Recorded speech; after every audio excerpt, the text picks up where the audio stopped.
अल्लाहु अकबर, अल्लाहु अकबर, अल्लाहु अकबर, माइक नंबर एक अल्लाह। की तरफ, माइक नंबर एक पर अगर कोई गैर मुस्लिम भाई हैं तो अपना सवाल कर सकते हैं माइक नंबर एक से।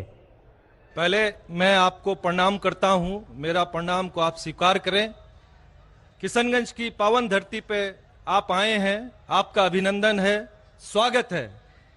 मैं क्वेश्चन करने से पहले एक बात बता देना चाहता हूं कि मेरा नाम है मनीष कुमार जालान, मेरी प्लाईवुड की फैक्ट्री है और उसमें हम 3 पार्टनर हैं, एक मुस्लिम पार्टनर भी उसमें है। मेरा बिजनेस 18 साल से उनके साथ है। कभी धर्म के कारण कभी कोई कंट्रावर्सी हमारे बीच में नहीं आई है और भगवान के आशीर्वाद से मैं चाहता हूं कि आगे भी नहीं आएगा। मेरा प्रश्न आपसे है कि सनातन धर्म और इस्लाम में क्या समानता है, उसके बारे में मुझे थोड़ा सा क्लियरिफिकेशन। भाई साहब का सवाल है कि उसकी प्लाईवुड की फैक्ट्री है, 3 पार्टनर, एक पार्टनर मुसलमान है, कभी भी कंट्रोवर्सी नहीं है और इंशाल्लाह नहीं आएंगी। उनका सवाल है कि सनातन धर्म और इस्लाम में क्या यकसानियत है, वो जानना चाहते हैं। हिंदू मजहब की सबसे अहम किताब है वेदा। दयानंद सरस्वती ने सनातन धर्म को और आम किया। वो सही कहते हैं कि हमें मानना चाहिए वेद। वेद सबसे ऊंची किताब है। स्मृति और श्रुति। श्रुति मतलब जो भगवान की तरफ से, स्मृति मतलब जो इंसानों ने लिखी है। श्रुति में आता है वेद और उपनिषद। तो सनातन धर्म के मुताबिक और इस्लाम के मुताबिक भी आप देखेंगे दोनों में खुदा के बारे में, ईश्वर के बारे में, अल्लाह के बारे में जो लिखा है वो यकसा है। आप जब पढ़ेंगे छंदोग्य उपनिषद चैप्टर नंबर 6 सेक्शन नंबर 2 श्लोक नंबर 1 में लिखा हुआ है संस्कृत में, एकम एविदित्यम, खुदा एक है, भगवान एक है, दूसरा नहीं है। लिखा है स्वतः उपनिषद में चैप्टर नंबर 6 श्लोक नंबर 9 में, नाचस्य कसिज जनिता न चदीपा, कि उस ईश्वर का कोई रब नहीं, उस ईश्वर के कोई वालिदैन नहीं, उससे ऊंचा कोई नहीं, उसका कोई वालिदैन है, कोई वालदा है। लिखा है स्वतः उपनिषद में चैप्टर नंबर 4 वर्ष नंबर 19 में, न तस्य प्रतिमा अस्ति, उस ईश्वर की कोई प्रतिमा नहीं। प्रतिमा संस्कृत लफ्ज है जिसके मानी अक्स, picture, painting, photograph, idol, statue, sculpture. तो लिखा है उस ईश्वर, उस भगवान की कोई प्रतिमा नहीं, कोई अक्स नहीं, कोई पिक्चर नहीं, कोई पेंटिंग नहीं, कोई पोर्ट्रेट नहीं, कोई आइडल नहीं, कोई स्कल्पचर नहीं, कोई स्टैच्यू नहीं। आगे जब आप पढ़ते हैं ये सारी चीजें कुरान में भी लिखी, मैं उसके ऊपर आऊंगा। ये है ईश्वर के बारे में जो लिखा गया है। उसी तरीके से अब आगे जब पढ़ेंगे यजुर्वेद चैप्टर नंबर 40 वर्ष नंबर 8 और 9 में, उसमें लिखा है अंधात्म प्रविशंति या असम्मुति उपास्ते। अंधात्म मीन्स अंधकार, प्रविशंति मतलब दाखिल होना, अंधात्म प्रविशंति या असम्मुति उपास्ते, वो अंधकार में दाखिल हो रहे हैं जो लोग असम्भूति की पूजा करते। असम्भूति मतलब नेचुरल थिंग्स लाइक हवा, पानी, आग, जो नेचुरल थिंग की पूजा करते हैं जैसे हवा, पानी, आग, वो अंधकार में दाखिल हो रहे। और वो श्लोक का कंटिन्यू होता रहा है, वो लोग और घोर अंधकार में दाखिल हो रहे जो संभूति की पूजा करते। संभूति मतलब इंसान की बनाई हुई चीजें, टेबल, चेयर, आइडल, मूर्ति, इसकी पूजा करेंगे तो और घोर अंधकार में दाखिल होंगे। और लिखा है ऋग्वेद में जिल्द number 1 hymn number 164 verse number 46, एकम सत्य विप्र बहुधा विदांते, सत्य एक है, खुदा एक है, एकम सत्य विप्र बहुधा विदांते। लोग, विद्वान लोग उस ईश्वर को कई अलग नाम से पुकारते हैं, ईश्वर को कई अलग नाम से पुकारते। यही चीज लिखा है कुरान में जो मैंने जिक्र किया हूं, सूरह इसरा में सूरह नंबर 17 आयत नंबर 110, कुलिदुल्लाह विदुर्रहमान अयमतदु फलाल उस्मान हसना, चाहे कहो अल्लाह या रहमान, उसे अच्छे नाम से पुकारो क्योंकि अल्लाह के सारे अच्छे नाम हैं। लेकिन ऐसी कई मिसाल दी गई। ऋग्वेद आप पढ़ेंगे, ऋग्वेद जिल्द नंबर 2 चैप्टर नंबर 1 श्लोक नंबर 3 में पढ़ेंगे, उसमें एक एट्रीब्यूट दिया गया है ब्रह्मा। ब्रह्मा कहते हैं बनाने वाले खुदा को, ब्रह्मा कहते हैं बनाने वाले खुदा को। हमें कोई एतराज नहीं अगर कोई कहता है कि ईश्वर बनाने वाला है, उसका तर्जुमा करते अरबी में हो जाता है खालिक, हमें कोई एतराज नहीं। लेकिन अगर कोई कहता है कि ईश्वर वो ब्रह्मा है जिसके 4 सिर है, हर सिर पे मुकुट है, तो हम मुसलमान उस पर एतराज करते हैं।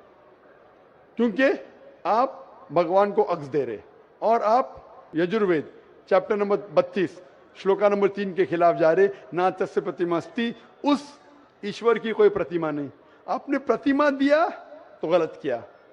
इसी तरीके से आगे आप पढ़ेंगे, लिखा हुआ है ऋग्वेद में किताब नंबर 6 हिम नंबर 46 श्लोक नंबर 16 में, या एक मुश्ती ही, भगवान एक ही है, सिर्फ उसकी तारीफ करो।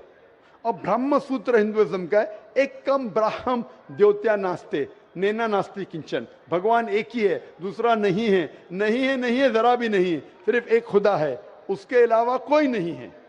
अगर कोई मुसलमान से पूछेंगे कि सबसे बेहतरीन क्या डेफिनेशन है खुदा की, अल्लाह की, वो जवाब आपको देगा सूरह इखलास सूरा नंबर 112 आयत नंबर 1 से 4, जिसमें लिखा है कुल हुवल्लाहु अहद, कहो कि अल्लाह एक है, अल्लाह समद, अल्लाह जो बेनियाज है, लम यलिद वलम यूलद, ना वो किसी को जना है ना किसी से जना है, वलम यकुल लहू कुफुवन अहद, उसके जैसा कोई नहीं है।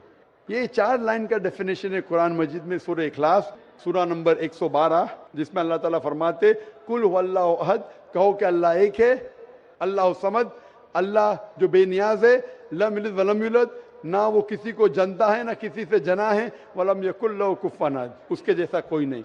अगर कोई भी चीज को आप कहते हैं खुदा है, भगवान है, ईश्वर है, अगर ये 4 लाइन के डेफिनेशन में उतरता है, हम मुसलमान को कोई एतराज नहीं मानने के लिए कि वो ईश्वर है, कि वो खुदा है।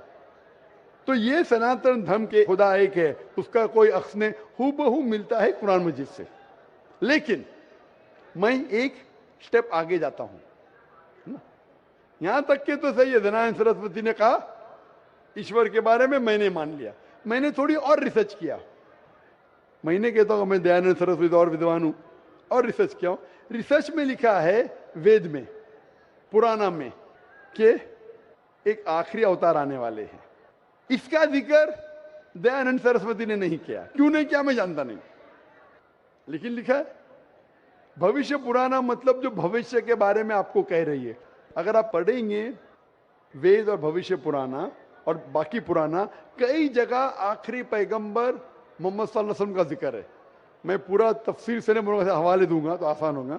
आप पढ़ेंगे भविष्य पुराना पर्व 3 खंड 3 अध्याय 3 श्लोका 5 से 8 तक, इसमें मोहम्मद सल्लल्लाहु अलैहि वसल्लम का जिक्र है। आगे पढ़ेंगे भविष्य पुराना पर्व 3 खंड 3 अध्याय 3 श्लोका 10 से 27 में मोहम्मद सल्लल्लाहु अलैहि वसल्लम का जिक्र है। अगर आप पढ़ेंगे अथर्ववेद किताब नंबर 20 खंड नंबर 127 श्लोका नंबर 1 से 14 में मोहम्मद सल्लल्लाहु अलैहि वसल्लम का जिक्र है, इसे कहते कुंटब सुक्तास। अगर आप पढ़ेंगे ऋग्वेद किताब number 1 chapter number 53 shloka number 9 में मोहम्मद सल्लल्लाहु अलैहि वसल्लम का जिक्र है। कई जगह पे उनका नाम से जिक्र है और बड़ी तफसील से जिक्र है कल की पुराना में। कल की पुराना चैप्टर नंबर 5, 7, 9, 15 यहां पढ़ेंगे। इसमें लिखा है कि कल युग में, कल युग मतलब आखिरी युग में आएंगे आखिरी अवतार।